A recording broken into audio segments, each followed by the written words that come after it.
In a village where marriage is sacred, a man is allowed only one wife in his lifetime, unless fate intervenes through death or betrayal. And even then, he must be truthful about the past before he can move forward. This was the way of the ancestors, the law that kept homes from falling apart like huts built on weak foundations. Bamidele, a man of charm but flawed character, lost his first marriage to his own unfaithfulness. But when he remarried, he buried the truth beneath smooth words, telling his new wife, Rinsula, that he was the wronged one. Rinsula, in turn, bore her own guilt of an abortion from her past, something she confessed to Bamidele, fearing it would make her unworthy of being a mother. Yet he assured her that it did not matter. But when time passed and her womb remained empty, Rinsula's longing for a child grew unbearable. She pleaded for them to seek answers from the village shrine. And Bamidele, knowing the truth would soon be uncovered, made a desperate choice, one that would change both their fates forever. But when lies are woven into love, can a heart ever truly heal from the weight of deception? The village of Kailandu was known for its customs, rules that bound marriage as tightly as a fisherman's net. A man could only take one wife, unless tragedy loosened his vows. And even then, truth was the only key to a new beginning. Bamidele was a man who had once mocked these laws. His first marriage had crumbled, not because of fate, but because of his own wandering desires. Yet when he met Rinsula, he found himself wanting something different. She was unlike anyone he had ever known. A woman with laughter like a river's song, eyes that held stories, hands that knew both softness and strength. She did not shy away from honesty. On the night of their wedding, she pressed her palms against his and whispered, "I have known love before, and I have known fear. I made a choice once, a choice that took life from me before I could understand what it meant. And now, I do not know if the gods will ever forgive me." Bamidele had kissed her knuckles, murmuring against her skin, "What matters is what we build from here." And for a time, they built something beautiful. Their home was filled with warmth, with stolen glances across the fire, with whispered dreams beneath the thatched roof. But as the seasons passed and no child's laughter echoed within their walls, Rinsula grew restless. She spoke of it often, tracing the emptiness in her belly with longing. "Perhaps the gods remember what I have done," she said one night, her voice barely a breath. "Perhaps I will never be a mother." It was not the first time she had spoken this way, nor the first time she had begged him that seek answers from the shrine. Each time, Bamidele had found a way to swerve the conversation, too busy with work, too tired from the journey, too certain that things would work themselves out. But the truth was he feared what they might find. He feared the weight of his own lies.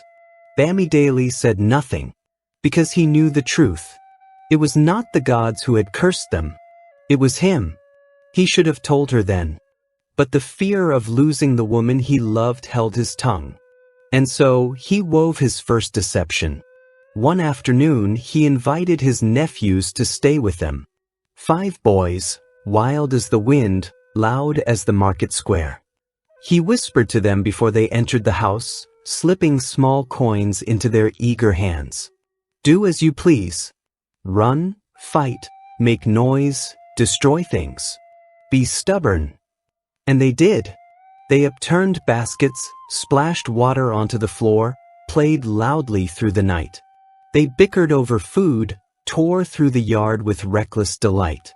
Bamidele watched Rinsula, waiting for frustration, for exhaustion. He wanted her to see what life with children could truly be. He wanted her to hate it. But Rinsula did not complain. She wiped the spilled water with steady hands, gathered the broken baskets with patience. When one of the boys scraped his knee, she held him close, humming a song to ease his cries.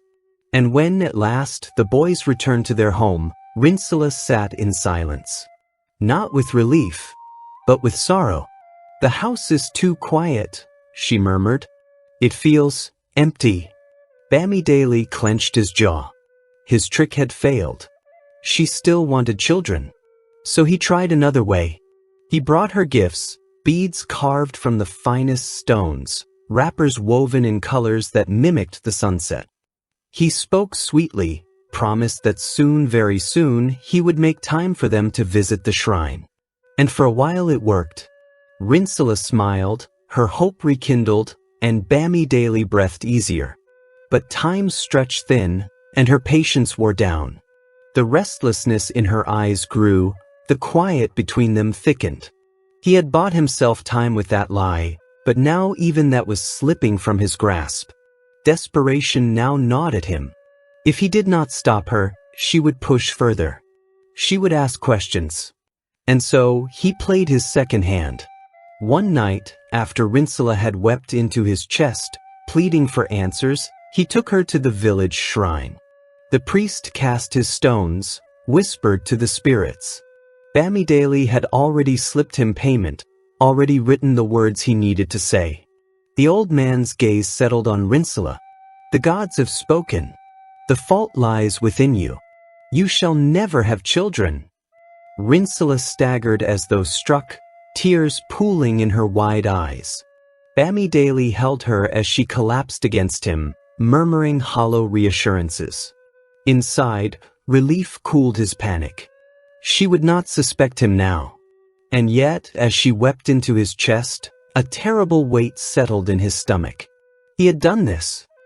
He was watching the woman he loved suffer for something that was never her burden to bear. The guilt gnawed at him, but still, he said nothing. He couldn't help himself. A lie once told was a seed. It took root, spread its vines, and before one knew it, love was strangled in its grip. Days turned into weeks, and Rinsula changed. The light in her eyes dimmed. She spoke less, her voice a ghost of what it once was. She stopped weaving baskets, stopped humming songs. Then one evening, as the sky burned orange, Bamidele yet to return home from work, she penned him a letter, packed her things and left. Bamidele soon returned to meet his home empty. He found the letter as soon as he entered, his hands trembling as he unfolded the parchment, the weight of his choices crashing over him. It read, "I cannot hold you back any longer. You deserve a wife who can give you a child. I am sorry. I was never enough for you, Bamidele. Not as a wife. Not as a mother. And now, I shall not be anything at all." His heart pounded in his chest. He ran, feet thudding against the earth, breath ragged. He ran to the place where they had first met, where she had once stood with the sun on her skin and hope in her eyes, hoping he'd find her there. He was now ready to tell her the whole truth. But when he arrived, hope was gone. He had arrived a little too late. She lay by the river's edge, her body still, her spirit already carried away by the wind. She had taken her own life because she deemed it worthless. Bamidele fell to his knees, the truth of his deception a weight heavier than he could bear. There was no undoing what had been done, no words to mend what had been broken. And that, my dear listener, is how Bamidele lost the love of his life and himself. He thought he could hold on to happiness with lies, that he could shape fate to his will. But a love built on deception is like a river that runs dry before reaching the sea, promising yet unfulfilled. A bird does not build its nest with broken twigs, because no matter how high it perches, the wind will always tear it down. Love is much the same. When built on deceit, it may stand for a while, but the storm of truth will come, and when it does, only ruins will remain.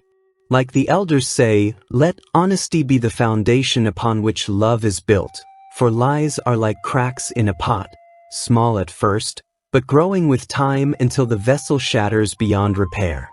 A man who hides the sun with his hand may find shade for a moment, but when night falls, the cold will still come.